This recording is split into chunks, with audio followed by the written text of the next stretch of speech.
अब फिर आप एक सवाल आपसे बार बार पूछा था, अब ये इलॉन मस्क साहब के टेस्ला को आप आने नहीं देते हैं इंडिया में? नहीं, देखो मैं आपको एक बात बताता हूँ।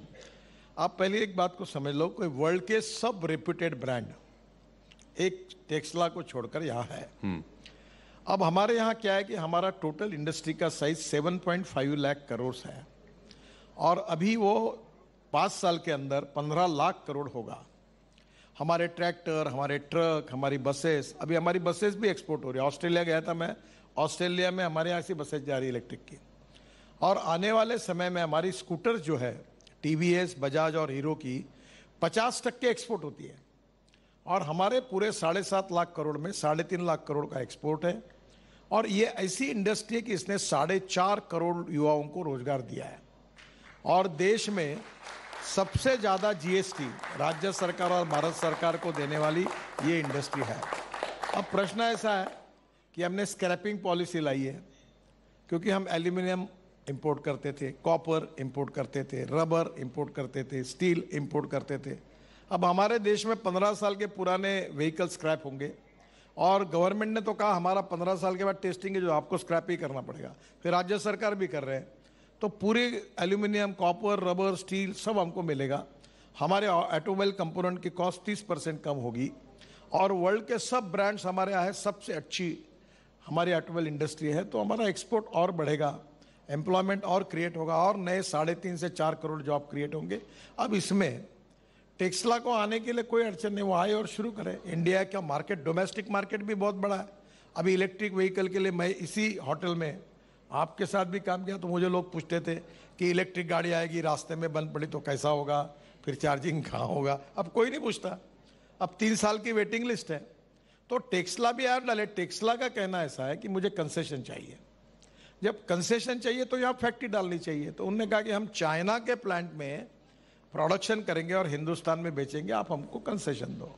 तो हमने कहा हमारे यहाँ अगर डालोगे तो आपको कंसेशन मिलेगा, वहाँ का माल ट्रेडिंग करके यहाँ लाओगे तो आपको नहीं मिल पाएगा। इतनी बात है। आज भी वो आना चाहते हैं, अपनी फैक्ट्री डालना चाहते हैं, he is welcome, we don't have any problem.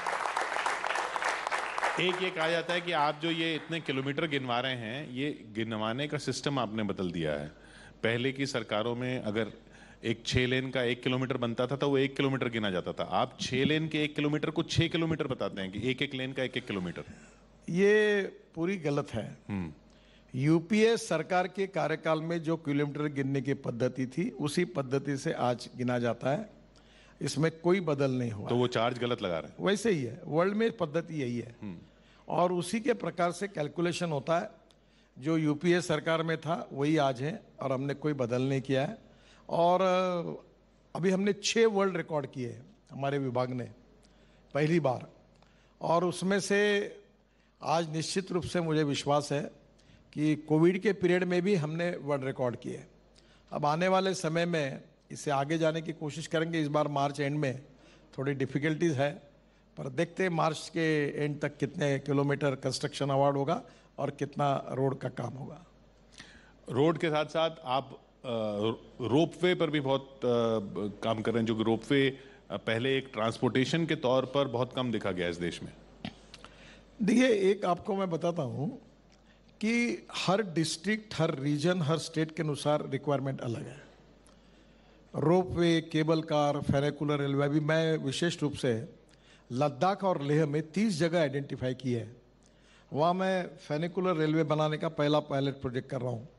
अब उसमें जो रेलवे का डब्बा ऐसा जाएगा, उसमें नीचे में भेड़ बकरी रहेगी और ऊपर में सामान रहेगा और ऊपर में लोग बैठेंगे और वो गाड़ी ऊपर चढ़ेगी। अब जो डीजल फूक कर जो गाड़ी घूमती है, ऐसी घूम घूम के जाती है, उसमें बहुत समय जाता है। तो स्वाभाविक रूप से उसी पे ऊपर जाएंगे तो लोगों के जीवन को हम सुसह्य बना सकते हैं। तो जो कश्मीर, हिमाचल, उत्तराखंड, अरुणाचल, यहाँ कुछ जगह पर हम लोग रोपवे, केबल कार बना रहे हैं। अभी बद्रीनाथ, केदारनाथ, गंगोत्री, अभी आप केदारनाथ जा ही नहीं सकते, तो केदारनाथ में हम केबल कार बना रहे हैं। फिर अभी वाराणसी में काफ़ी इसमें स्टेशन से डायरेक्ट मंदिर तक हम लोग बना रहे हैं, वो लगभग अभी काम शुरू हो जाएगा। तो ये क्या है कि उसकी रिक्वायरमेंट के हिसाब से टेक्नोलॉजी कौन सी। अभी मेरा एक सपना था, अभी मैं नहीं कर पाई, ये जो होटल के सामने धौला कुआं आता है, तो बीच वाले रोड में धौला कुआं से मानेसर तक एक हवा में चलने वाली डबल डेकर बस चलाने का प्रयास कर रहा हूं मैं। हवा में मतलब ऊपर में।